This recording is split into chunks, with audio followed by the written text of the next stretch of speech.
Good morning दोस्तों। कैसे हैं आप लोग?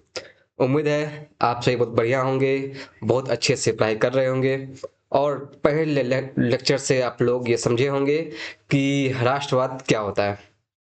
मैं विवेक आप सभी का फिर से एक बार अपने मैथ क्लासेस में हार्दिक स्वागत करता हूँ। उम्मीद है कि आप सभी ने पहले के सारे क्लासेस को रिवीजन कर लिया होगा और जिन बच्चों को अ, कोई भी डाउट हो रहा होगा आप किताबों से या फिर कमेंट के माध्यम से पूछ सकते हैं। तो चलिए बिना समय को व्यर्थ किए हुए हम लोग आज शुरू कर रहे हैं अपना सबसे इंटरेस्टिंग टॉपिक, सबसे खास, सबसे महत्वपूर्ण टॉपिक, भारत में राष्ट्रवाद के सेकंड पार्ट को। देखिए, इससे पहले के क्लासेस में हम लोगों ने पढ़ लिया था कि राष्ट्रवाद क्या होता है, राष्ट्रवाद का अर्थ क्या है, राष्ट्रवाद किस सेंस में यूज किया जाता है। ये तमाम तरह की बातें जो है हम लोगों ने अपने प्रीवियस क्लासेस में इसे अच्छे से समझा है।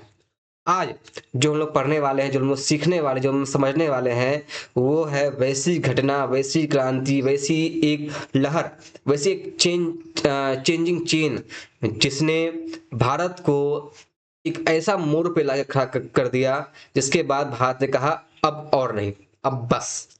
तो वो कौन सी घटना है, वो कौन सा एक इंसिडेंट है जिसके बाद भारत ने ये सोच पाया, ये भारत ने ये ठान लिया कि अब हम गुलाम नहीं रहेंगे। या अभी अगर कहे तो जो राष्ट्रवाद हम लोग पढ़े, उस राष्ट्रवाद को लाने के लिए, उस राष्ट्रवाद को पनपने के लिए, उस राष्ट्रवाद को जन्म देने का जो कारण बनता है वो बनता है यही आज का क्रांति। क्रांति का नाम है 1857 का विद्रोह, द रिवॉल्ट ऑफ 1857।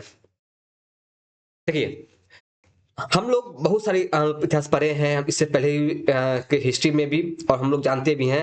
लेकिन एक खास बात समझिएगा, जो रिवॉल्ट, जो विद्रोह हम लोग पढ़ने वाले हैं, वो केवल एक आम विद्रोह नहीं था। वो एक शुरुआत था एक ऐसे भारत के, एक ऐसे नवयुग का जो कि भारत को आज का भारत बनाने वाला है। अब तमाम तरह की कारण रहे इसके पीछे में, तमाम तरह की इसके पीछे की कहानियां हैं। उन सभी कहानियों को हम लोग आज समझेंगे और जानेंगे कि 1857 का विद्रोह इतना बड़ा क्यों हुआ। क्या इससे पहले कोई विद्रोह नहीं हुआ था? क्या पहली बार भारत के सेना ने या भारत के लोगों ने यही एक पहला विद्रोह था जो उन लोगों ने किया था? क्या इससे पहले बहुत सारे विद्रोह हुए थे या नहीं हुए थे? क्या सिग्निफिकेंस है, क्या महत्व है इस विद्रोह का हमारे पूरे भारत राष्ट्रवाद में? क्या कारण है कि बिहार बोर्ड ने इसे अपने चैप्टर में नहीं डाला? सिर्फ एक 1858 का विक्टोरिया घोषणा पत्र को बोल करके वो आगे निकल गए। क्या कारण है इस तमाम बातों का? आज सभी हम लोग समझने का प्रयास करेंगे।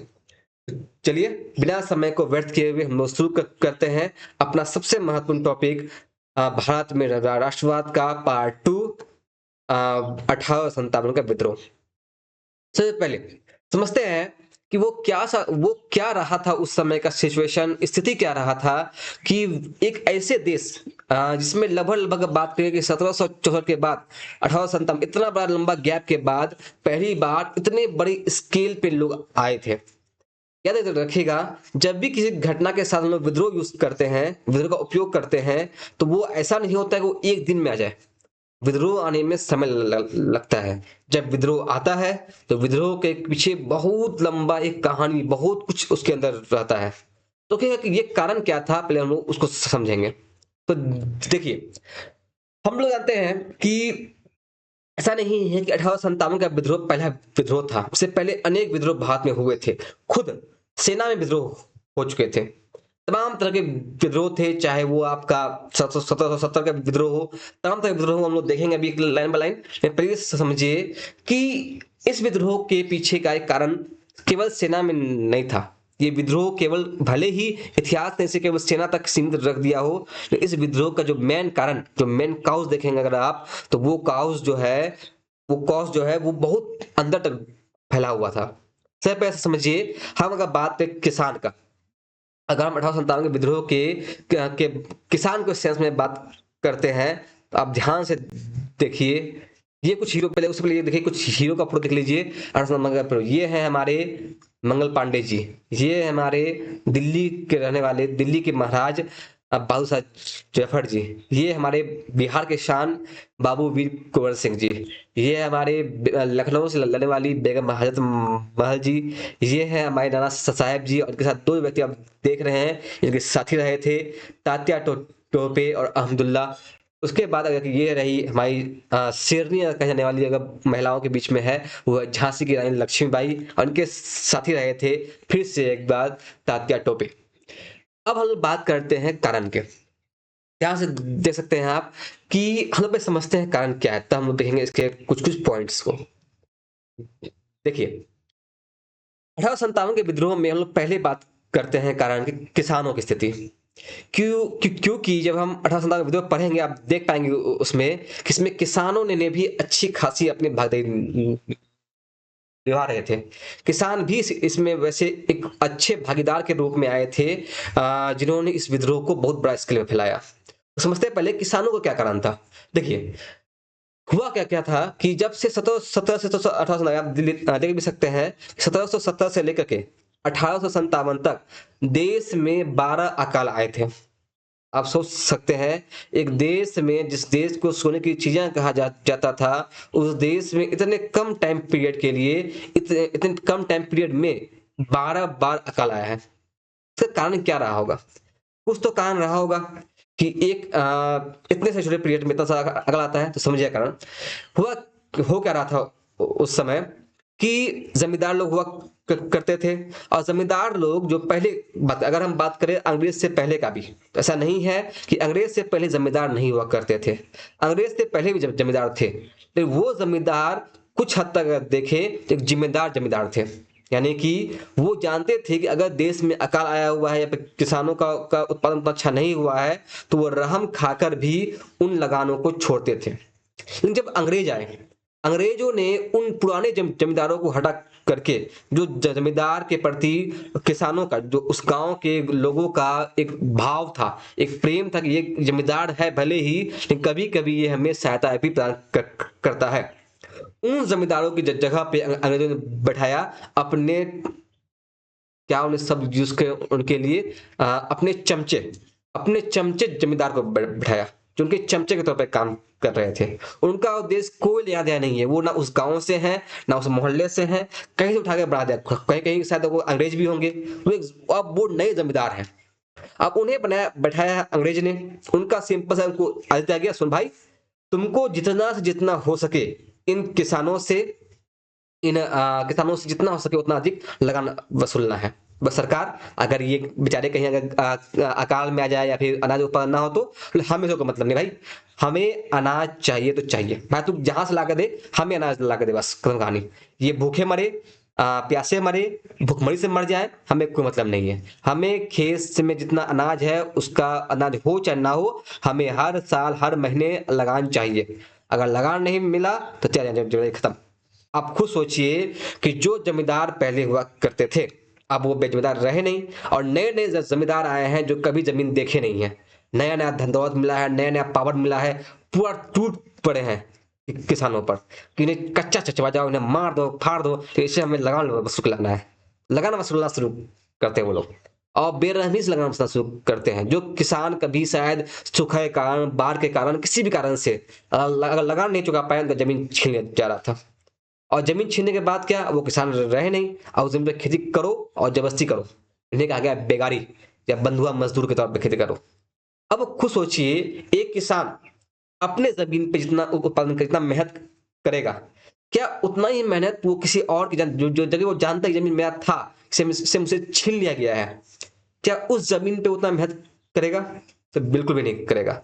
इस कारण से क्या हुआ, देश में लगातार अकाल आते रहे, लेकिन फिर भी अंग्रेज बेरहम, वो उबले हुए अंडे, कभी नहीं माने इस बात को। उन्हें कहा हमें लगान चाहिए, लगान हम लेकर आएगा। अब वो लगान देते रहे। किसानों की स्थिति देने से दयनीय हो गई। उनके पास ऐसा हालत आ चुका था, उनके पास एक ही रास्ता बचा था, या तो मरे, जी जी किस लिए, क्योंकि उनका जिंदगी भी मौत से के बराबर ही है। ना खाने को रोटी मिल रहा है, ना ढंग से पानी मिल रहा है, ना रहने योग्य जीवन मिल रहा है। जहां देखो सब मार रहे हैं, पीट रहे हैं, लगान लो लगान दो, जमीन नहीं है जमीन बेच के दो, जो मन सो दो। हद अत्याचार हुआ था उनपे। उनके पास एक ही साधन था कि भाई इस जीवन से अच्छा है कि हम लोग लड़ के मर जाए। ऐसे क्यों ही मरे? जो अंग्रेज हमारे पास है, अगर हमें एक मौका कहीं से मिल जाए, एक बार मौका मिल जाए, तो इन जमींदारों के को हम छोड़ेंगे नहीं। हमारे पुराने जमींदार अच्छे लगे, नए जमींदार जो आए हैं, तो लालची जो चमचे जो जमींदार जो आए हैं अंग्रेज के, जिस दिन मौका मिल गया इन्हें तो छोड़ने वाले हम है नहीं। तो ये भावना के साथ वो लोग बढ़ रहे थे। तो किसानों की स्थिति, किसानों में ये एक भावना आ चुकी थी। वही किसान जो पहले जमींदारों के वफादार थे, क्योंकि जमींदार भी उनके प्रति वफादार थे, ये जो नए जमींदार आए थे इनके खिलाफ उन्हें कोई सहानुभूति कुछ भी नहीं था। मेरा सिर्फ एक ही मानना था, जिस दिन मौका मिल गया उस दिन तो हम छोड़ेंगे नहीं। ये सोच था उस समय के किसानों का। किसानों को आप देख सकते हैं, किसान इतने बुरे हालत में थे। तो ये पहला कारण बना था कि किसानों की दयनीय स्थिति, 1857 विद्रोह का। अब याद रखते हैं कि 1770 से लेकर 1857 तक 12 अकाल आए थे। सोचते हैं 12 अकाल, अकाल मीन्स होता है कि कुछ भी नहीं है खाने पीने के लिए, ना खेती हुआ है ना ग्रहण कुछ हुआ है, लेकिन लगान दो, दोगुना लगान दो, दोगुना लगान चाहिए, लगान लगान लाओ। तो ये था उनका समय। नए जमींदार बन रहे थे, पूरा जमींदार जमीन छीन ली गई थी। आप खुद सोचिए, एक जमींदार, सपोज कीजिए आपके पास 100 बीघा जमीन हो, कल कल सरकार कहे 100 बीघा हटो तुम, अब तुम जमींदार नहीं रहोगे। अब क्या होगा? क्या आप कभी उस सरकार के सपोर्ट में रहोगे कि जो सरकार आपसे आपका 100 बीघा जमीन छीन ले? जो जिस समय आप कल तक आप एक अमीर घर के लोग थे, आज आपके पास खाने के लिए पैसे नहीं है, क्या आप कभी भी ऐसे सरकार का सपोर्ट करेंगे? बिल्कुल नहीं करेगा कोई भी। तो वो हाल था कि एक किसान तो दुखी थे, उनके साथ अत्याचार होता, मनमाना लगान वसूला जा रहा था, और जमींदार भी दुखी थे, पुराने जमींदार, कि उनसे जमींदारी छीन ली गई थी। वो जमींदार थे, अगर उनका जमीन नहीं है, ना उसका रहने की जमीन है, ना उसका खाने के लिए कुछ पैसा है, तो ये हालत कर दिया गया था। तो ये था आपका पहला कारण, किसानों की दयनीय स्थिति। अब सेकंड आता है रजवाड़ों का अंत। अब ध्यान समझिएगा, ये रजवाड़े थे कौन? देखिए, हुआ क्या था कि हमारे देश में अंग्रेज आने से पहले कई कई बहुत लंबे समय तक विदेशी हो चाहे देसी हो, बहुत सारे एरिया में हमारा स्वशासन भी था, भारतीय लोग ही शासन कर रहे थे। अब बहुत से ऐसे जगहों पे जहाँ पे विदेश से आए हुए अफगान से मुगल हो या जो भी हो, वो आके शासन कर रहे थे। तो एक बात ध्यान रखिएगा, अंग्रेज और उनमें अंतर यही था, दोनों ही विदेशी थे। अंतर ये रहा कि जब मुगल आए, जब अफगान आए, जब तुर्क आए, तो उन लोगों ने भारत में आके बसना चाहा, वो लोग भारत के हो गए। अब हुआ क्या, जब लोग भारत के हो गए, जनता धीरे धीरे धीरे उनके साथ घुल मिल गई और उन्हें अपना राजा मानने लगी। अब देखिए, चाहे वो लोग कितने भी अत्याचारी क्यों ना हो, कहीं ना कहीं वो लोग अपना लगान में किसी चीज में भी छूट देते थे। उनका एक उद्देश्य ये भी था कि हमें जनता का भलाई करना है। जब अंग्रेज आए, अंग्रेज कभी भी भारत के नहीं हो पाए। अंग्रेज विदेशी थे, विदेशी रहे और विदेशी ही बन के गए। उनका सिंपल उद्देश्य था भाई मुनाफा कमाओ। अब आइए और ध्यान दीजिए, जो समय हम लोग पढ़ रहे हैं 1857, ये समय ऐसा समय जहां पर अभी एक कंपनी राज कर रही है। अब कंपनी का उद्देश्य बिल्कुल भी नहीं है, ये नहीं होता है कि आपका भलाई किया जाए। उनका एक ही उद्देश्य होता है, जितना जनता हो, जितना ज्यादा हो सके उतना ज्यादा प्रॉफिट कमाया जाए।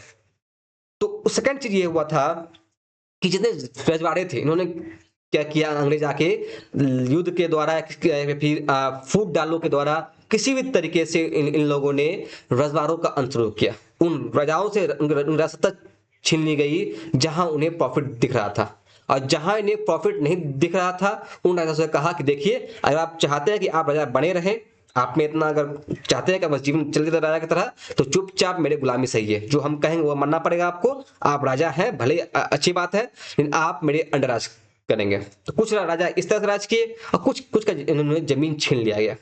अब ये है क्या, ध्यान समझिएगा। अब देखो सर, अगर राजा छीन लिया तो ये तो क्या ही इसमें बड़ा बात हो गया? बड़ा बात ये हुआ कि जब राजा हुआ करते थे, तो उन लोगों के राजघराने में, उन लोग राजमहल में बहुत सारे कवि, बहुत सारे धर्म प्रचारक, बहुत सारे मंत्री हुआ करते थे जो भारतीय थे। अब होता क्या था, जब उनसे राजसत्ता छीन ली जाती थी, तो उनके साथ साथ ये बड़े बड़े कवि, बड़े बड़े मंत्री, बड़े बड़े आप क्या क्या बोलते हैं, दस्तकार, हस्तकार, या फिर कहे एक बात और कहे, अगर ये फिर ये संगीतकार, धर्म प्रचारक, ये सभी बेरोजगार हो गए।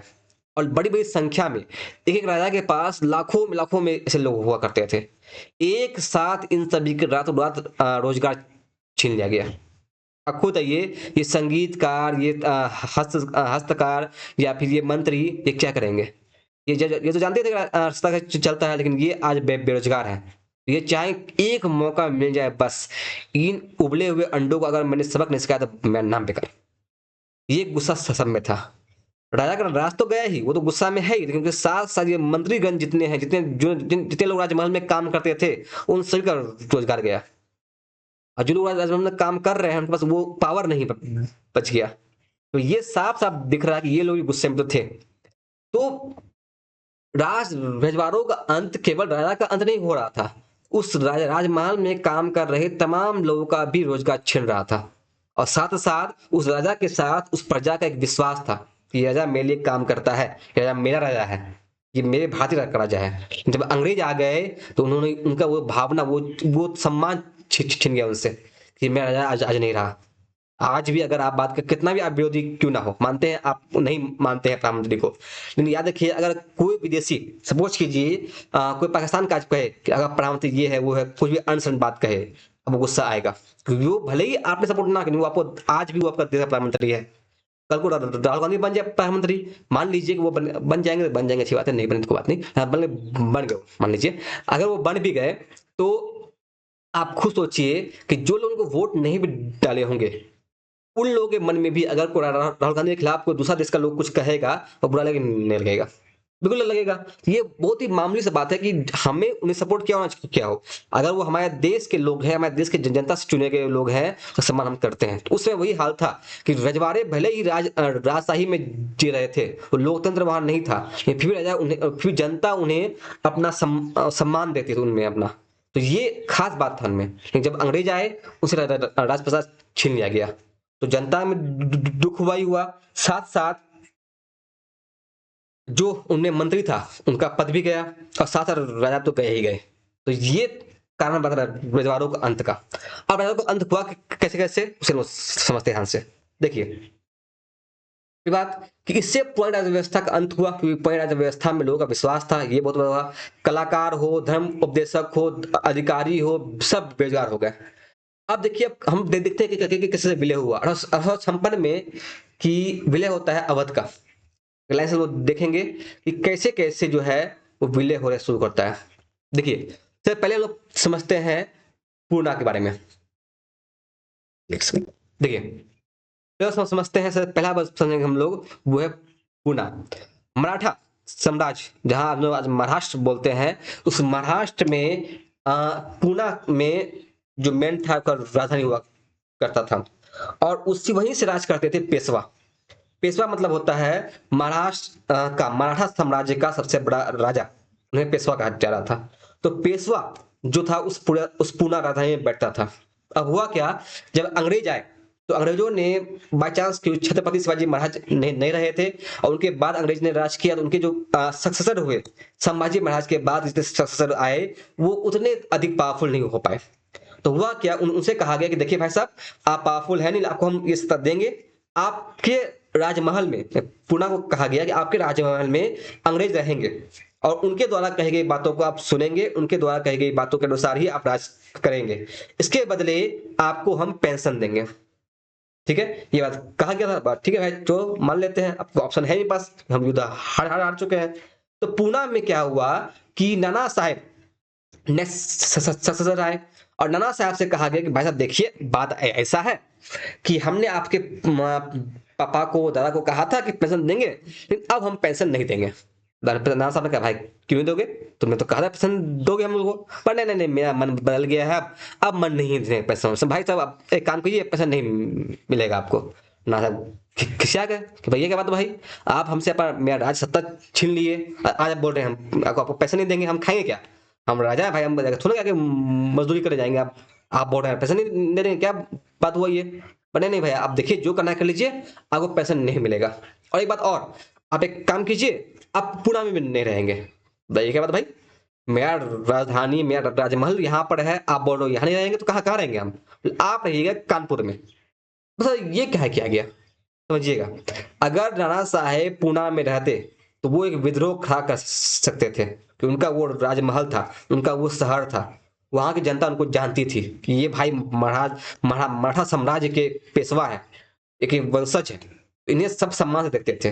अगर उनके वहीं पर रख के उनका पैसा बंद करता तो शायद नाना साहेब जो है वो वहां विद्रोह खड़ा करते थे। तो ऐसा कि विद्रोह ना हो और उनकी जनता भूल जाए कि नाना साहब कहाँ गए, उन्हें रातों रात गायब कर दिया गया और कहा गया कि आप रहिएगा कानपुर में। कानपुर कहाँ है? यूपी। पुणे कहाँ है? महाराष्ट्र में। तो इतना बड़ा दूर में भेजा गया। आप कानपुर में वो बेचारे रह रहे हैं, उनको पेंशन कुछ मिल रहा है, हल्का फुल्का पेंशन, और उसी में वो जिंदगी जी रहे हैं। जितना पेंशन उन्हें वादा किया गया था उतना पेंशन ना देके कुछ पेंशन देके उन्हें काम जो जिंदगी है वो चार्ज जा रहा था। अब वो कानपुर में है, कुछ कर भी नहीं सकते हैं, उनका वो एरिया ही नहीं है। तो वो हो गया। सेकंड कहानी होता है इसी कारण से जो है वो नाना साहब खफा थे कि जिस दिन मौका मिल गया उस दिन तो छोड़ेंगे नहीं अंग्रेज, तो खाए मिलने मौका इस दिन, वो मौका मिलेगा उनको भी। अब नेक्स्ट बात करते हैं हम लोग अपने सिडनी जो कही जाने वाली झांसी की रानी। कहानी ये हुआ था कि भोपाल में एक जगह है झांसी, वहां की रानी थी लक्ष्मीबाई। अब हुआ कहानी क्या कि झांसी की रानी लक्ष्मीबाई को कोई अपना बेटा नहीं था, उनके उनके अपनी संतान नहीं थी, तो उन्होंने एक संतान को, एक बच्चे को गोद लिया था। मजे से बात है, उस समय नियम यही था कि बेटा ही राज चलाएगा, और लक्ष्मीबाई के ना तो बेटा था ना बेटी था। लक्ष्मीबाई ने एक बेटे को गोद लिया था। उन्हें उसे कहा, उसमें कहा था दत्तक पुत्र कहा जाता था। जो बेटा को गोद दिया गया है उन्हें कहा था दत्तक पुत्र। तो अंग्रेज आए, अंग्रेज ने कहा देखो भाई साहब, बात ऐसा है कि कोई भी अगर वंशज नहीं है आपका, आपकी कोख से जन्म नहीं लिया है, तो वो आपका उत्तराधिकारी भी नहीं बनेगा। यानी कि अगर उसने आपके कोख से जन्म नहीं लिया है तो वो राजा नहीं बन सकता है। झांसी रानी का ये क्या बात भाई, मेरा बेटा है, हमने गोद लिया है, ये मेरा बेटा हमसे हम मान लिए हैं तो क्यों नहीं बनेगा। तो डलहौजी उसमें थे, उन्होंने कहा नहीं, बात बस सिंपल सा है, अगर आपके कोख से जन्म नहीं लिया इन्होंने तो ये राजा नहीं बनेगा। सिंपल सा बात है, किसी भी राजा का दत्तक पुत्र जो है वो राजा नहीं बन सकता है। ये बात कहा गया झांसी की रानी को। आपको बताइए कि एक राजा का, एक रानी जिसका पति नहीं रहा है, पति मारा गया है युद्ध में, उसके बाद उनका इसका एक ही बेटा है जो जो उसका दत्तक पुत्र है, यानी गोद दिया हुआ बेटा है, उससे भी राजा नहीं मान रहे हैं, तो क्या वो राजपाट चल पाएगा? नहीं, नहीं चल पाएगा। तो इस बात से खफा थी झांसी की रानी भी। अब बात करें अगर बिहार में अपने राज्य में आए तो एक 80 साल का बुढ़ा, एक 80 साल का बुजुर्ग व्यक्ति था, नाम था वीर कुंवर सिंह। एक 80 साल का व्यक्ति, सपोज कीजिए 80 साल का व्यक्ति के साथ बूढ़ा होंगे, बुजुर्ग व्यक्ति एक 80 साल का था, नाम था बाबू वीर कुंवर सिंह। बिहार में थे, इनका जिम्मेदारी छीन लिया गया था। इन्होंने भी कहा था जिस दिन मौका मिल गया उस दिन तो तुरंत छोड़ेंगे नहीं, तो मिल जाइए किसी दिन। तो बाबू वीर कुंवर सिंह का जो बिहार के थे, इनका भी जिम्मेदारी छीन लिया गया था। अगर नेक्स्ट देखें हम लोग तो सबसे इंटरेस्टिंग कहानी हुआ था आपके दिल्ली के साथ। दिल्ली में था मुगल वंश का वंशज बहादुर शाह जफर। डलहौजी ने कहा कि भाई अब देखो, बात ऐसा ऐसा है कि तुम बहुत राज कर लिए दिल्ली में, एक काम करो। 1849 में डलहौजी थे, उन्होंने बहादुर जफर को कहा कि भाई एक काम करो, तुम लाल किला में रह रहे हो, बहुत खर्च हो रहा है, हमें पसंद नहीं आ रहा है, तुम अब राजा तो रहे नहीं, तुम मेरे पेंशन भी चल रहे हो और तुम्हारा पेंशन उठाने में बहुत खर्चा आ रहा है, एक काम करो तुम लाल किला खाली कर दो। क्या ये क्या बात भाई, लाल किला हमने बनवाया है, मुगल ने कहा ये हम बनवाए थे, आप बोल रहे हो हमसे इसे खाली कर दो, बने नहीं, हम बोल रहे हैं ना भाई तो खाली करो। तो डलहौजी सिंपल से कहा कि बहादुर शाह जफर जो है वो लाल किला में नहीं रहेगा, कुतुब मीनार के पास एक छोटा सा गांव है वो वहां रहेगा। ये बात कर दिया गया। बहादुर शाह जफर बहुत बुजुर्ग था, तो उसने इस बात को मान लिया, जो भाई मरने से अच्छा है जो मिल रहा है पेंशन पेंशन ले ले, और कुछ जिंदगी तक चाहे वो ले ले, और यार सम्राट तो हम ही कहलाएंगे। अभी भी उनके पास सम्राट की उपाधि थी, ये गर्व था कि हम सम्राट रहे हैं। लेकिन कहानी बदला, कहानी तब बदला जब कैनिंग आया। डलहौजी के बाद भारत का बसरा बनता है कैनिंग, और कैनिंग ने 1856 में घोषणा कर दी कि बहादुर शाह जफर के बाद जो भी आएगा, बहादुर शाह जफर के बाद मृत्यु के बाद जो भी उसका वंशज आएगा वो अब सम्राट नहीं कहलाएगा। ये बात सबसे ज्यादा धक्का लगा मुगल मुगल वंशजों को। ये क्या बात है भाई, हमारे पूरे दादा परदादा जितने भी दादा रहे थे वो सभी सम्राट थे, अब ये कह रहा है कि नहीं, अब सम्राट तुम नहीं कहलाओगे। ये बात भले ही उतना आपको ना लगे बड़ी बात, लेकिन ये सम्मान की बात थी कि आपका पूरा वंश सम्राट कहते आ रहा है और अब आपको कह रहा है कि आप आज सम्राट नहीं कहलाइएगा। तो ये बात बहुत अखरा बहू जफर को। अब चूंकि बहू जफर मरने मरने पे ही था, कहे कल था उस समय, लेकिन ये बात सम्मान के लिए मुगल के लिए भी था, और मुगल वंश जितने दिल्ली में लोग रह रहे थे उनके लिए भी ये धक्का था कि हमारे सम्राट में भले ही आपने पावर नहीं है, वो सम्राट कहला रहे थे और आज आप उसे वो सम्मान, वो उपाधि भी छीन रहे हैं। तो ये बात जनता को पसंद नहीं आई थी। उसने कहा था, दिल्ली की जनता ने भी कहा था, जिस दिन मौका मिल गया उस दिन तो आज छोड़ेंगे नहीं। तो तमाम तरीके आप देखिए, चाहे आप देखें पूना का बात देखिए, आप वहां का हाल देख लिए, नाना साहब के पास गुस्सा था, अब पूना के लोगों में भी गुस्सा भरा हुआ था। चाहे आप बात कर ले झांसी रानी गुस्सा थी, उनके दत्तक पुत्र को बनाने दिया गया था। चाहे बात करें बिहार में, तो बिहार की जनता गुस्सा थी कि वीर कुंवर सिंह का जमीन छीन लिया गया था। चाहे बात करें दिल्ली की, दिल्ली में लोग गुस्सा थे कि उनको सम्राट, उनके मुगल बादशाह का सम्राट बादशाह की उपाधि छीन रहे हैं। ये बहुत गुस्सा की बात था। उसके बाद अगर देखिए आप ध्यान से, एक बात और कहानी बदलती है, वो कहानी आती है अवध के साथ।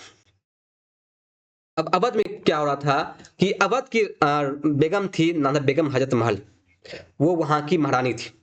अब कहानी क्या था कि नियम के हिसाब से, इस्लामिक नियम के हिसाब से भी कोई भी स्त्री जो है वो महाराज या सम्राटनी नहीं बनती है, वो महारानी नहीं बनती है। वो केवल उस समय तक महारानी रहेगी या फिर उस पद पे रहेगी जो उसका बेटा उस लायक नहीं होता है। तो हुआ क्या कि जब बेगम हजरत महल के पति नहीं रहते हैं, तो वो चाहती है उसका नाबालिग बेटा जो बालिग नहीं हुआ है वो बन जाए अवध का महाराज। नहीं, फिर कूदता है आपका कैनिंग। और कैनिंग कहता है कि देखिए भाई साहब, बात बहुत सिंपल सा है, सॉरी डलहौजी कूदता है और डलहौजी ने सिंपल सा कहा कि बात देखिए भाई साहब, बात बहुत सिंपल सा है, आपका बेटा है, नहीं है तो वो नहीं बनेगा। बेगम हजरत महल ने कहा भाई मेरा बेटा है, मेरी कुछ जन्म लिया है, तो ये अभी नाबालिग है, बने नहीं, नहीं ये भी चलेगा। अगर बालिग नहीं है तो और नहीं बनेगा। अगर आपका बेटा नहीं तो वो बनेगा भी नहीं। अगर मान लिया आपका ये बेटा है भी लेकिन बालिग नहीं हुआ अभी तक, अगर बालिग नहीं हुआ कैसे बने देते, ये तो बहुत गलत बात है। ये बालिग नहीं है कि जो मनसो करने लगेगा, जनता का खा भी जाएगा, जनता का भलाई कैसे करेगा, ये तो क्या समझ है अभी। तो इस बात को कह के अब वो जो वजीयत कह रहे हैं डलहौजी भाई साहब, वो अलग ही अपना कांड कर रहे हैं, वो जबरदस्ती सब हड़प रहे हैं। उनका डायलॉग क्या है, ऐसा ये नाबालिग भाई साहब है, ये भलाई नहीं कर पाएगा। वाह, यही कहानी हुआ, उल्टा चोर कोतवाल को डांटे। तो इन्होंने कहा बेगम हजरत महल को, देखिए भाई साहब बात ऐसा है कि भले ही आप महारानी होंगी लेकिन आपका ये बेटा यहाँ का राजा नहीं बनेगा। अब इस बात से जो गुस्सा हुई हुई बेगम हजरत महल गुस्सा हो गए अंग्रेज सिपाही में भर्ती हुए 75,000 अवध के सैनिक। अवध के जनता में गुस्सा था ही, और ब्रिटिश सेना में अवध के सैनिक ने बहुत बड़ा एक योगदान दिया था दूसरे राज्यों को कब्जाने में। अब ध्यान समझिएगा उस समय का माहौल क्या था। माहौल ये था उस समय का कि जितने भी सैनिक थे, अंग्रेज मुट्ठी भर आए थे भारत में, तो कैसे एक मुट्ठी भर सेना ने पूरे भारत कब्जा लिया। तो ये कारण बना था भारत के अंदर पनपा, भारत के अंदर उत्पन्न फूट। अवध का जनता कभी नहीं चाहती थी कि कानपुर का जनता आगे बढ़े या बिहार के लोग आगे बढ़े। अवध एक अपने अपने आप में एक एरिया है, अपने में देश था। उस देश के अंदर चाहती थी कि हम सबसे आगे रहें, और जब अंग्रेज उनके पास कहे कि अगर आप हमारा साथ दोगे तो हम सब पे राज करेंगे, हाँ हाँ राज कर, हम तो साथ देंगे। आर्मी भर्ती हो गया उनके जगह से, लेकिन दूसरे भारत के दूसरे क्षेत्रों में जाके उन्हें मारे काटे, उनका राज छीन ले। लेकिन याद रखिए, अगर आप अपने आंगन में सांप पालते हैं तो सांप एक दिन आपको भी डसेगा ही डसेगा, उसके वो गुण वही है। अंग्रेज वही सांप थे जिन्हें पालना सबसे ज्यादा खतरनाक था, और इसे पाल रहे थे भारत के ही सैनिक, जो ये भूल गए थे कि भारत उनका है, और साथ साथ ये भी भूल गए थे कि केवल वो अपने अवध में या फिर वो कानपुर में, फिर वो महाराष्ट्र में नहीं सीमित है, या पूना में या फिर ग्वालियर में या फिर पंजाब में सीमित नहीं है। उनका एक दिन उनका भी मौका आएगा, अपना टाइम आएगा, उनका टाइम भी आएगा।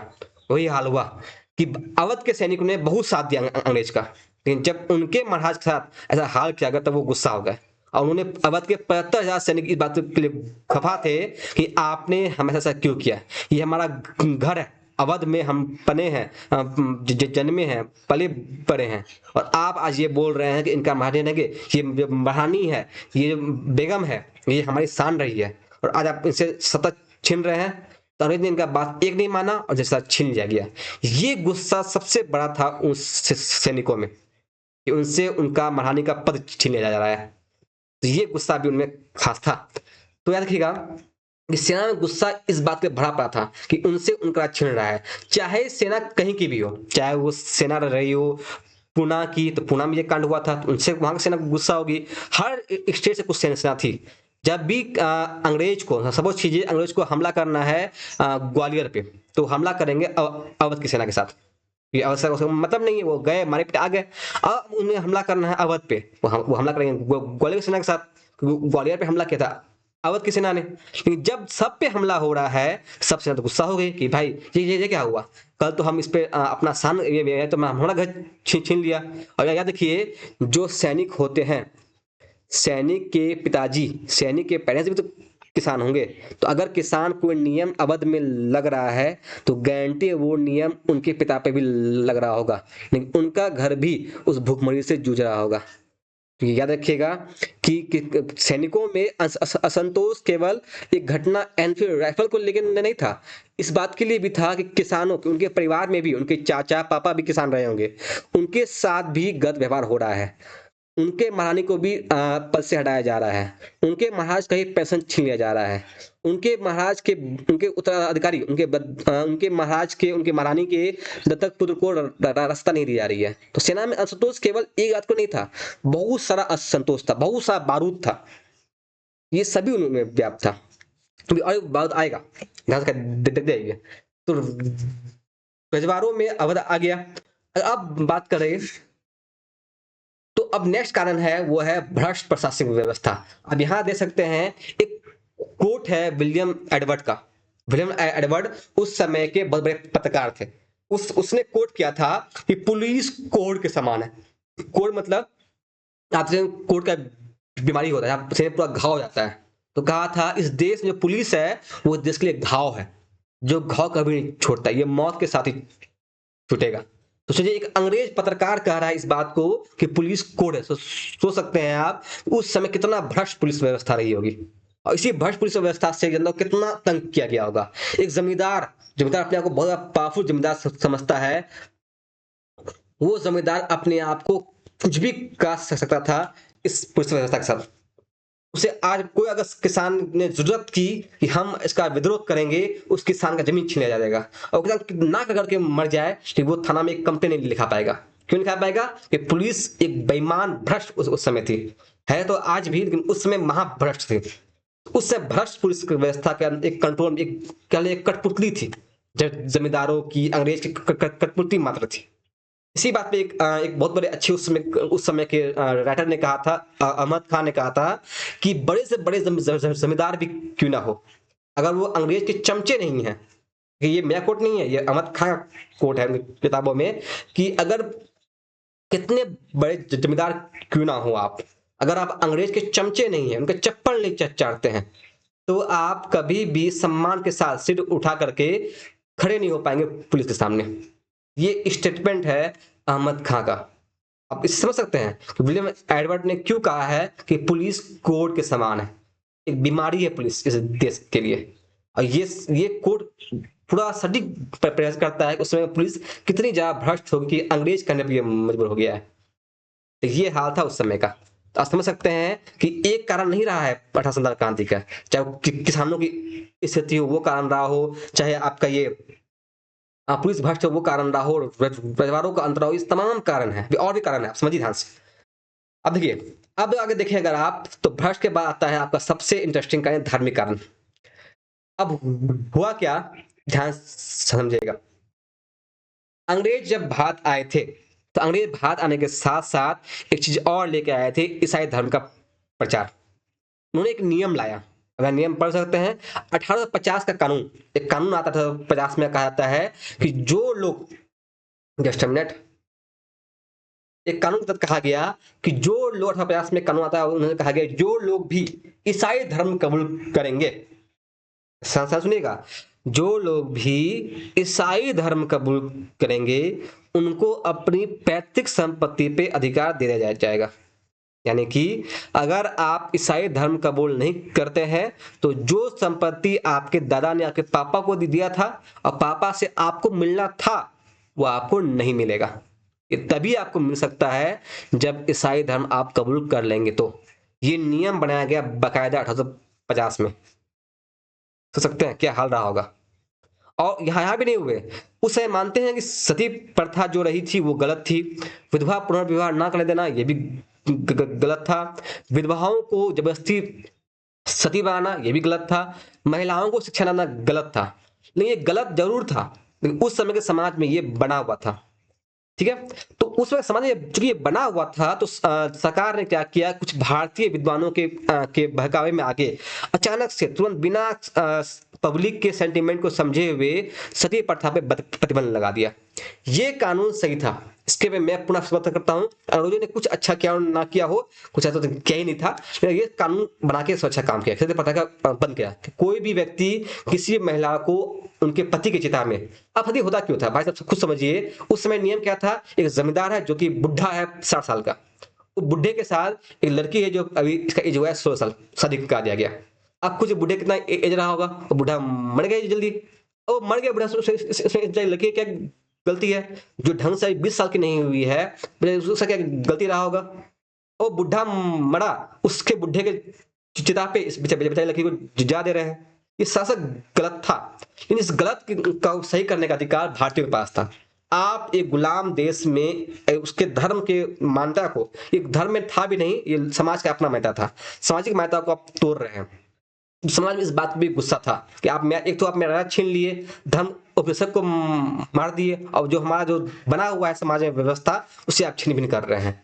एक और नियम था कि विधवाओं को दोबारा विवाह करने नहीं दिया जाता था। कहा था जो एक विधवा हो गई और वो जीवन भर ऐसे रहेगी। आप खुद सोचिए, एक 80 साल का बुढ़ा के साथ शादी किया जाता है 100 साल की लड़की के साथ, वो बुढ़ा मर गया, अब जाइए लड़की जो भी अब ढंग से 20 साल की भी नहीं हुई है, वो लड़की अब अपना पूरा जीवन जिएगी उसी व्हाइट साड़ी के साथ, बिना नमक मसाला के खाना के साथ, बाल छिला करके रहेगी।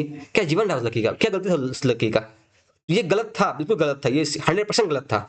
और इस गलती को सुधारने का अधिकार एक स्वतंत्र भारत को था, न कि गुलाम भारत के एक मालिक जो एक क्या बोला जाए, ठीक है, तो एक ऐसे इंसान को नहीं था अधिकार ये, कि उसने समाज की व्यवस्था को तोड़ा था। और स्त्री को शिक्षा देने का अधिकार भी नहीं था, ये सारा गलत है। अधिकार था, लेकिन अंग्रेज के राज्य में लोगों ने अपनी महिलाओं को, अपने बच्चियों को बाहर से रोका, क्योंकि जानते थे कि बाहर जाएंगे कुछ दरिंदे लोग ऐसे भरे पड़े हैं, जो आज भी भरे पड़े हैं, कहीं कहा उनके बारे में, तो दरिंदों से बचा के उन्हें रखा जा रहा था। तो ये एक बड़ा पहलू था उस इस चीज को रोकने का। फिर भी महिलाएं शिक्षित हो रही थी, उन्हें और अच्छा अपने अंग्रेजी शिक्षा देने का काम जो शुरू किया था वो अंग्रेजों ने शुरू किया था। तो ये एक व्यवस्था थी समाज की जिसे वो तोड़ रहे थे। ये भी एक बड़ा कारण बना था कि जनता उनसे गुस्सा थी कि एक तो आप हमारे सारे अधिकार छीन रहे हैं, पर जो हमारे पास धर्म का एक अधिकार है वो आप बदल रहे हैं। तो ये सारा गलत था। सबसे गलत कानून था कि जो ईसाई धर्म कबलेगा उसे अपने पापा का संपत्ति मिलेगा, बोला नहीं मिलने वाला है। ये बहुत ही ज्यादा गलत कानून था। तो ये और एक कारण बना था उस समय के राष्ट्रवाद विद्रोह का। अब नेक्स्ट है आपका कि एक घटना हुआ कि ब्रिटिश सत्ता में एक अफवाह था, एक हवा बना हुआ था कि ब्रिटिश जो है वो उन्हें कोई नहीं हरा सकता, वो सर्वश्रेष्ठ है, वो महान से महान है, उन्हें हराना लगभग नामुमकिन है, वो देव्य रूप आए हैं, उन्हें कोई नहीं हरा सकता है। ये एक अफवाह, एक सोच था लोगों में कि उन्हें कोई हरा पाएगा। इस सोच को तोड़ा गया। तोड़ा कैसे, तो कुछ भारत में हुए युद्धों से हुआ। कहानी क्या होता, 1838 से 1842 के बीच में, अगर डेट दे सकते हैं, 1838 से 42 के बीच में युद्ध हुआ अफगानिस्तान के साथ। और उस युद्ध में याद रखिएगा, अफगानिस्तान को आज तक कोई नहीं जीत पाया। अमेरिका ने कोशिश किया, रूस ने कोशिश किया, उससे कई साल पहले कोशिश किए थे अंग्रेज ने भी। कब, 1838 से 1842 के बीच में। इस बीच में भी उन्होंने कोशिश किया, वही हुआ जो होना था कि अफगानिस्तान जीत गया। तो एक जो भ्रम था लोगों में कि अंग्रेज को कोई नहीं हरा सकता है, वो भ्रम टूटा। वो उबले हुए अंडों का ये जो है अंडा वो ऑमलेट बना और वो हारे इस युद्ध में। तो अफगान युद्ध में वो उनके हार मिली। उसके बाद उन्होंने कुछ जो जिस वक्त करते हैं अफगानिस्तान नहीं तो पंजाब भी सही, पंजाब में फिर से उन्हें हार मिली।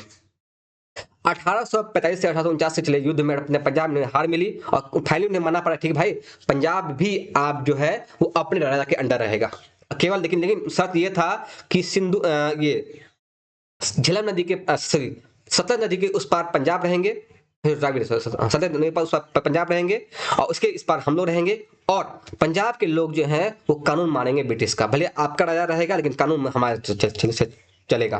ये पहले बाद में हुआ लेकिन पहले उन्हें जो है वो बहुत बड़ी हार का सामना करना पड़ा।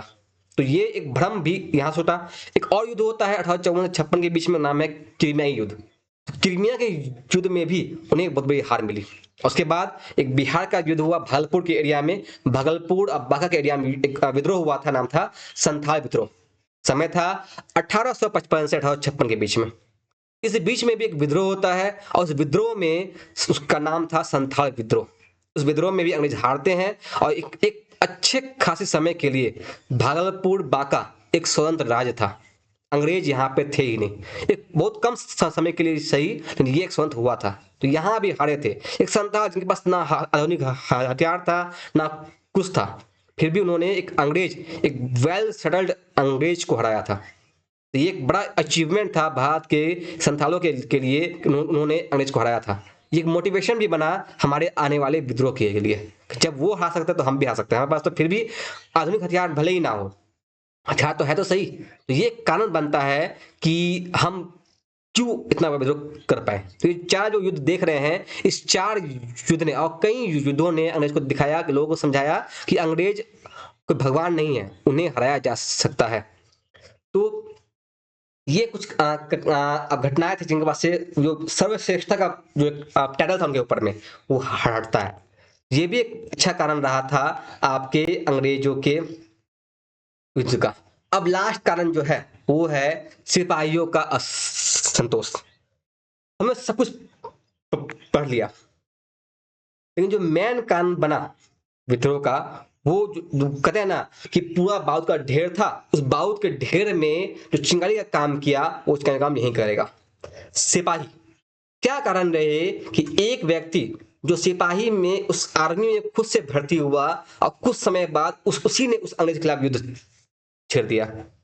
1857 के विद्रोह को सिपाहियों का विद्रोह भी कहा जाता है। तो क्या ऐसा कारण बना होगा, क्या उसमें स्थिति ऐसे बन गई कि एक सिपाही जो अपने आप भर्ती हुआ है वो सिपाही आज विद्रोह को तैयार था।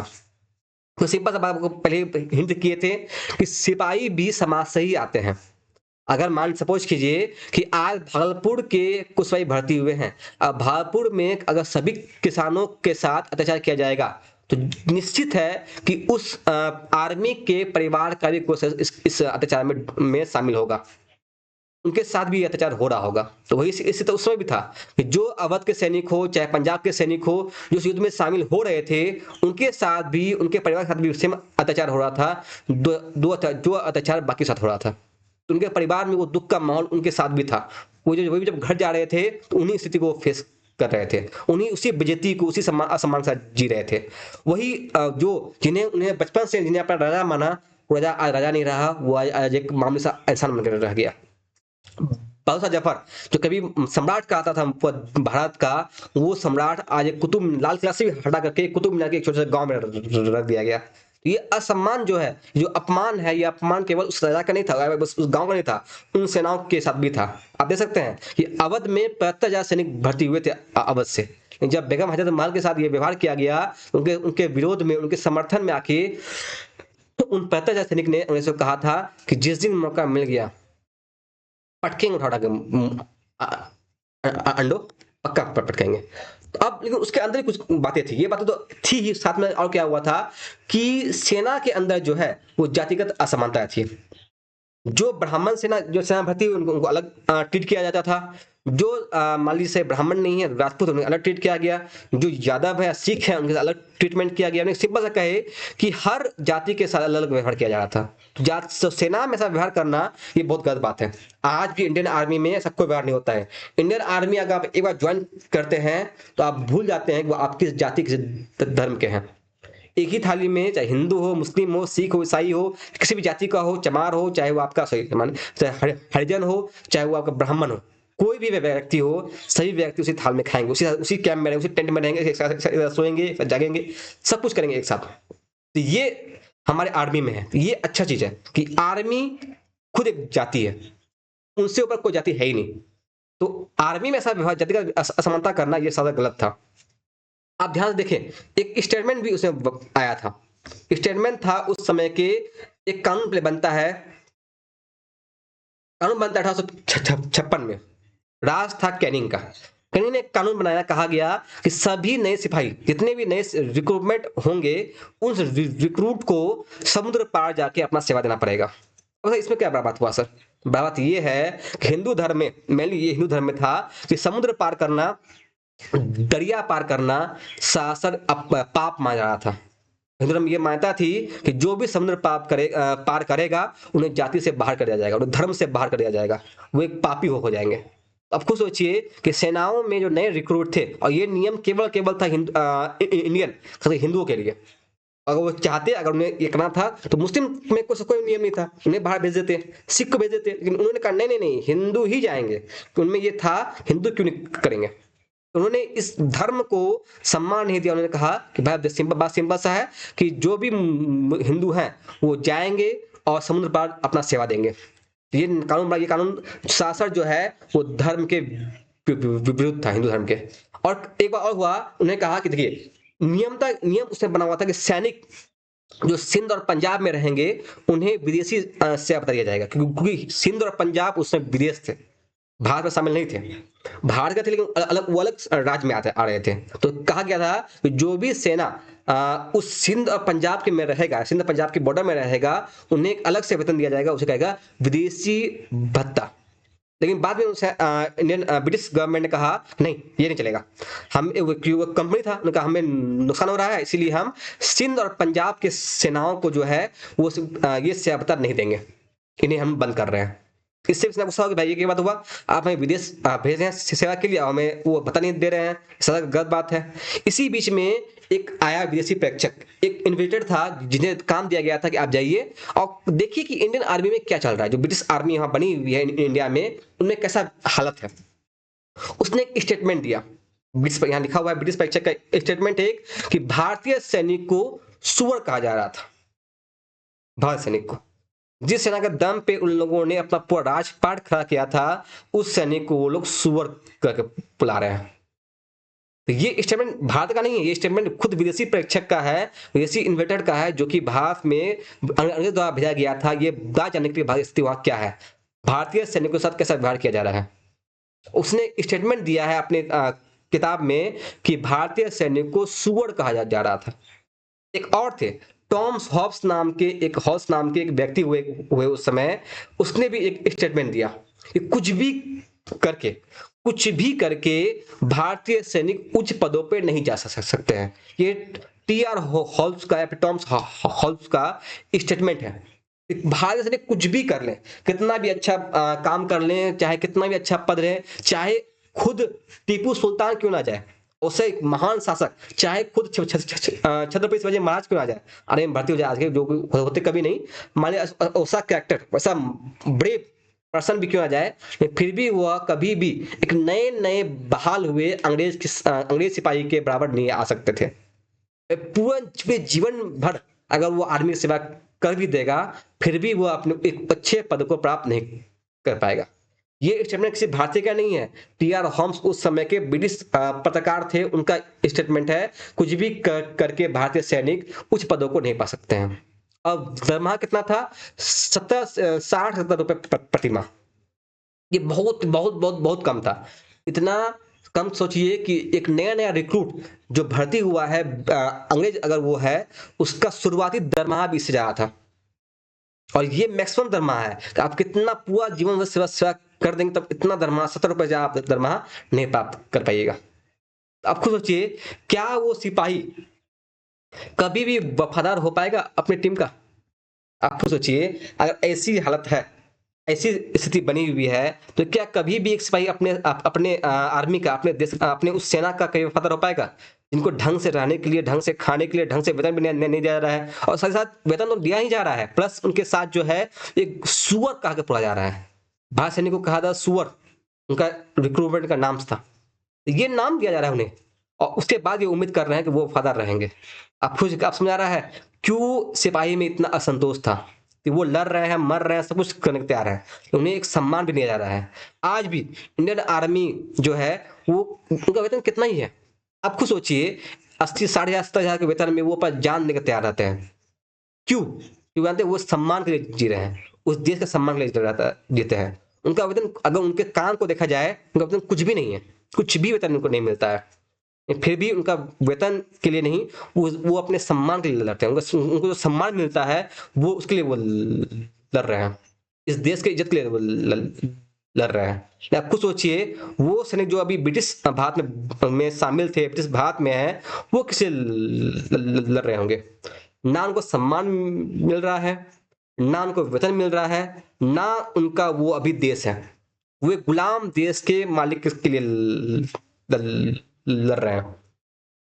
भारतीय सैनिक लड़ रहे हैं कि वो ये देश उनका भी है, इस देश का सम्मान करना उनका हक है, उनका वो अधिकार, उनका वो कर्तव्य है।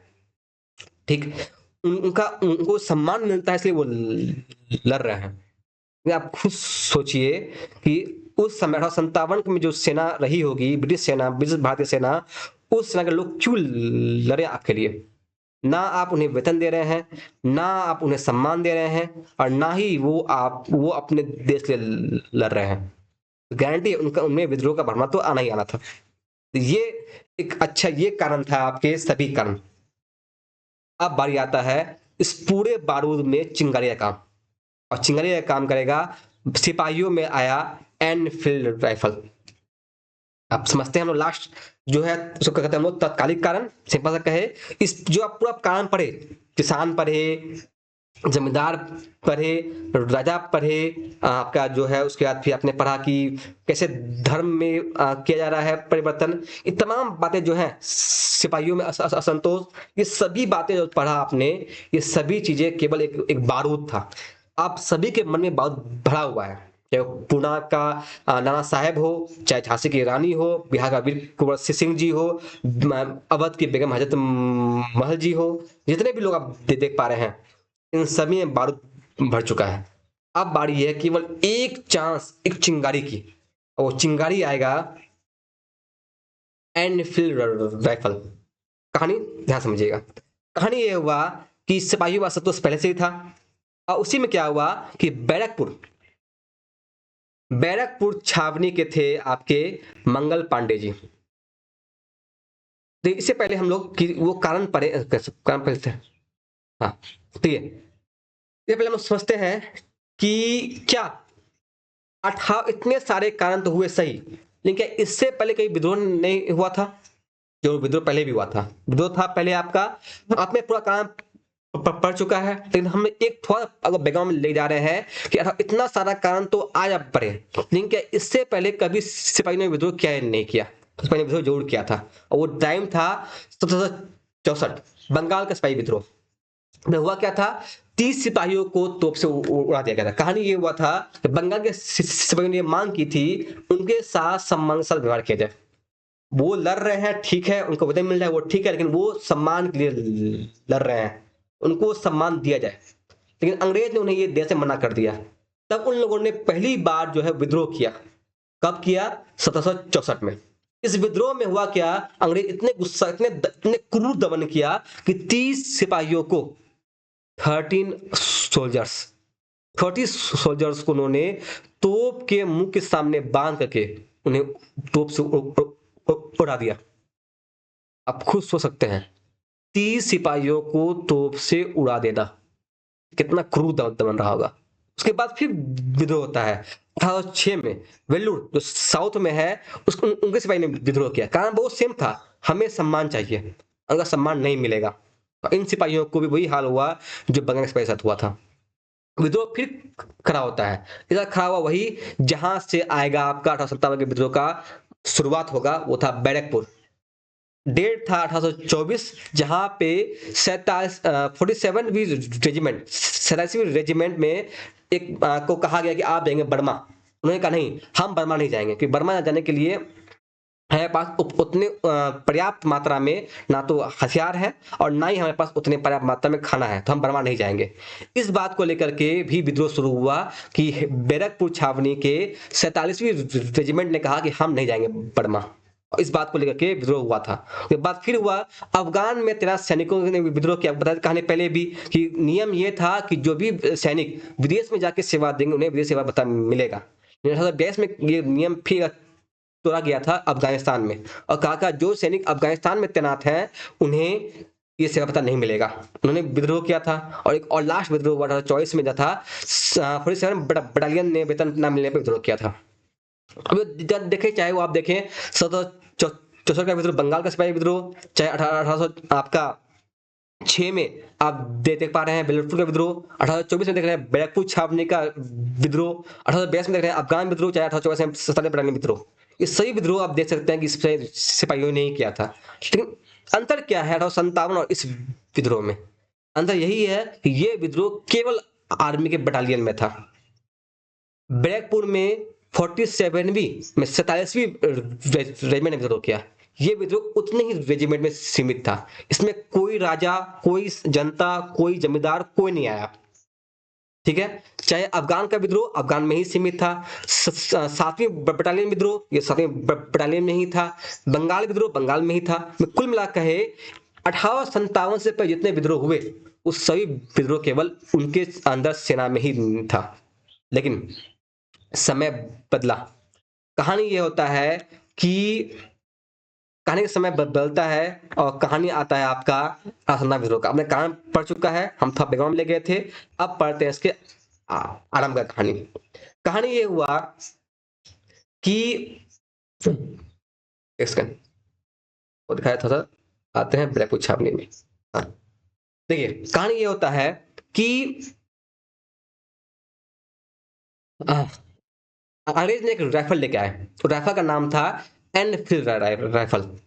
सिर्फ कुछ खास में था नहीं, तो हुआ क्या था कि एनफील्ड राइफल में सिंपल सा नियम ये था कि एनफील्ड राइफल जब आप जब यूज करेंगे उससे पहले उसमें जो बारूद भरेंगे उसके लिए आपको उस बारूद के कवर को मुंह से फड़ना पड़ रहा था। ठीक है, अब अफवाह नहीं, एक ऐसा नियम अफवाह उड़ा उस समय कि जो आप कारतूस फाड़ रहे हैं दांत से, उस कारतूस में मिला हुआ है सुअर और गाय का चर्बी। अब देखिए, गाय पवित्र है हिंदुओं के लिए और सुअर को इस्लाम कम्युनिटी में उतना अच्छा नहीं माना जाता है। में दोनों के धर्म में ये दोनों के मीट को या दोनों के मांस को छूना शास्त्र एक अपमान, एक पाप माना जाता है। तो अंग्रेजों ने ये अफवाह उड़ गया कि शायद इस कारतूस में जो है वो सुअर और गाय दोनों का मीट मिला हुआ है। इस कारण से जो है हिंदू मुस्लिम दोनों भावनाएं आहत हुई, और इसी बात को उठाया गया बैरकपुर छावनी के मंगल पांडे ने। मंगल पांडे को मंगल पांडे ने सवाल उठाया कि शायद इससे हम लोग यूज नहीं करेंगे एनफील्ड राइफल को, और आप इसे वापस लो, हमें पुराना राइफल दो जिससे हम उससे हम लोग युद्ध कर सके, हम लोग इसका युद्ध नहीं करेंगे। अब मंगल पांडे एक ब्राह्मण व्यक्ति थे और उसे कहा गया कि आपको इसे मुंह से फाड़ना पड़ेगा, अगर आप नहीं फाड़ोगे तो आपके साथियों को गोली मार दिया जाएगा। तो मंगल पांडे डिसीजन लिया, ठीक है हम इसे भरते हैं। अब मंगल पांडे ने इसे भरा से फाड़ करके, और उस भरे हुए कारतूस के, उस भरे हुए बंदूक से फायरिंग कर दिया अपने ही आर्मी कमांडर पे। और देखिए, आर्मी में नियम बहुत सिंपल सा, बहुत स्ट्रिक्ट नियम होता है। इस स्ट्रिक्ट नियम में क्या हुआ, 29 मार्च 1957, डेट याद रखिएगा, 29 मार्च, यही है मंगल पांडे जी, इन्होंने ही बैरकपुर छावनी में पहली बार कहा कि हम यूज नहीं करेंगे एनफील्ड राइफल, और उस राइफल को जबरदस्ती यूज करने के चक्कर में उन्होंने क्या किया, अपने ही कमांडर को गोली मार दी। इसी के कारण से जो है 29 मार्च को जो है, जस्ट अ मिनट, हाँ 29 मार्च 1857 को बैरकपुर में मंगल पांडे को फांसी दी जाती है। याद रखिएगा, ये फांसी केवल एक आम फांसी नहीं रही थी। 29 मार्च 1857 को मंगल पांडे को दी गई फांसी एक चिंगारी का काम किया। वही जो बारूद जमा था सभी लोगों में, उस बारूद में ये एक चिंगारी का काम किया। और सभी सैनिक खड़े हो गए कि अब बारी आ चुका है, चाहे वो सैनिक हो, राजा हो, जनता हो, जमींदार हो, किसान हो, सभी ने ठान लिया कि यही मौका है कि जो उखाड़ फेंका जाए। तो वही हुआ कि 24 अप्रैल 29 मार्च को फांसी दिया गया। 24 अप्रैल 1857 को मेरठ के थर्ड देसी घुड़सवार रेजिमेंट, मेरठ के छावनी में एक रेजिमेंट का नाम था थर्ड देसी घुड़सवार रेजिमेंट। इन्होंने कहा कि हम उनके 90 सैनिकों ने कहा कि हम यूज नहीं करेंगे एनफील्ड राइफल। मंगल पांडे के समर्थन में लोग खड़े होते हैं। उन्होंने कहा कुछ भी हो जाए हम यूज नहीं करेंगे एनफील्ड राइफल। इसी के कारण से अंग्रेजों ने क्या किया, इस 90 सैनिकों में से 85 सैनिकों को 10 साल की सजा दे दी गई। और सजा दी गई थी 9 मई 1957 को। 9 मई 1957 को सजा सुनाई गई कि 85 सैनिक 90 में से 10 साल की सजा दी गई। इसके बाद क्या हुआ, 10 मई 1957 को विद्रोह आरंभ हो गया। कहा ये नहीं होगा, कैसे आप ऐसा दे सकते हैं हमारे सैनिकों को, हमारे साथियों ने कोई गलत मांग किया ही नहीं है, अब कोई हक नहीं बनता है कि आप इसे सजा दें। और शुरू होता है देश का सर्वप्रथम अखिल भारतीय आंदोलन, अखिल भारतीय विद्रोह, 1857 का विद्रोह। डेट था आपका 10 मई, वो डेट को आप देख सकते हैं यहाँ पे लिखा हुआ है 10 मई 1857। इस डेट को शुरू होता है देश का पहला अखिल भारतीय विद्रोह, 1857 का विद्रोह। ठीक है, तो ये था आपका 1857 शुरुआत। अभी बहुत सारा बात है, टाइम बहुत हो चुका है आज, तो एक काम करते हैं हम लोग, इस विद्रोह का शुरुआत हम लोगों ने कर दिया है। आगे बहुत सारी कहानी है, विद्रोह कैसे चला, कैसे लोगों ने साथ दिया इन्हें, कौन लोग कैसे युद्ध में शामिल हुए, कैसे क्यों क्या कारण रहा, वो किन गद्दारों के कारण से विद्रोह का दमन हो पाया, तमाम तरह की बातें हम लोग हमें पढ़नी है अभी। अभी के लिए हम लोग इतना रखते हैं कि एक लेक्चर हो गया, ये बहुत ज्यादा हो गया आज का टाइम, जो पता चला कि इतना लेक्चर हमने रख लिया, ठीक बात नहीं, चलता है अपना जैसा कहानी है, थोड़ा लंबा हो तो क्या ही दिक्कत है ना। तो चलिए कोई बात नहीं, हम लोगों ने आज यहीं रोक रहे इस क्लास को। 10 मई 1857 विद्रोह शुरू हुआ था। अब इसके आगे कहानी कैसे विद्रोह आगे बढ़ा, क्या विद्रोह में घटनाएं हुई, ये पढ़ेंगे हम लोग अगले लेक्चर में। तब तक के लिए इसे हर एक चीज को समझिए अच्छे से, पेपर में नोट कीजिएगा कि ये बहुत अच्छे डेट्स, बहुत कुछ है इसमें, किताब में नहीं है, बहुत अलग जगह से लाया गया इसे, तो क्विज कीजिए कि नोट डाउन करें, जिन्हें जरूरत हो तो कमेंट कीजिएगा, नोट्स प्रोवाइड कर दिया जाएगा, सबको बड़ी बात नहीं है, आपके लिए ही ये बनाया गया है। ठीक है, तो तब तक के लिए अच्छे से रिविजन करें, लेक्चर को समझें, आराम से इत्मीनान से देखें, वो नहीं कि लगे बस यूट्यूब खोले 2x खत्म कर लिए, वो नहीं करना है। सभी को इत्मीनान से आराम से पढ़िए, ये लेक्चर नहीं, ये आपके देश की कहानी है। ठीक है, चलिए आज के लिए इतना ही, अपना ख्याल रखें, बड़ों का सम्मान करें। तब तक के लिए मिलते हैं अगली क्लास में, तब तक के लिए धन्यवाद।